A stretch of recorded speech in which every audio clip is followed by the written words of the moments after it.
My husband's work wife proposed to him. Part 2. When they finished their vows and everyone clapped, I couldn't take it anymore. I felt like I was watching my marriage fall apart in front of me. I broke down, sobbing uncontrollably. The room fell silent as I turned and fled, tears streaming down my face. I ran to my car and drove away, barely able to see through my tears.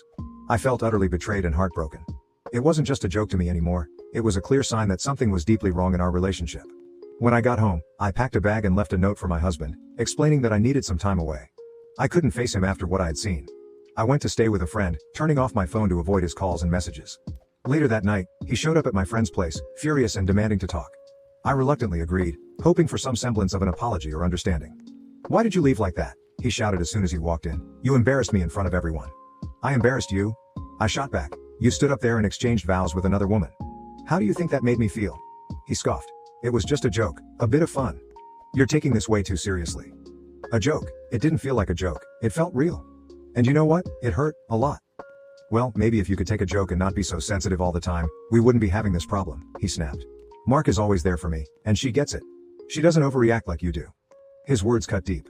I realized then that he wasn't just oblivious, he was dismissive of my feelings.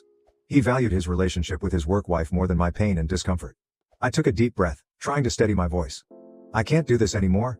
If you can't see how wrong this is, then there's nothing left for us to talk about." I handed him the packed bag and watched as the realization dawned on his face. "You're leaving?" "Yes," I said, my voice breaking. "I deserve someone who respects me in our marriage. Clearly, that's not you." He didn't try to stop me. He just stood there, looking stunned as I walked away. The next few weeks were a blur of paperwork and heartache as I filed for divorce. I blocked him and his work wife on all social media and started the painful process of moving on. I found a new job in a different state, determined to start fresh. My friends and family supported me through the tough times, reminding me that I deserved better.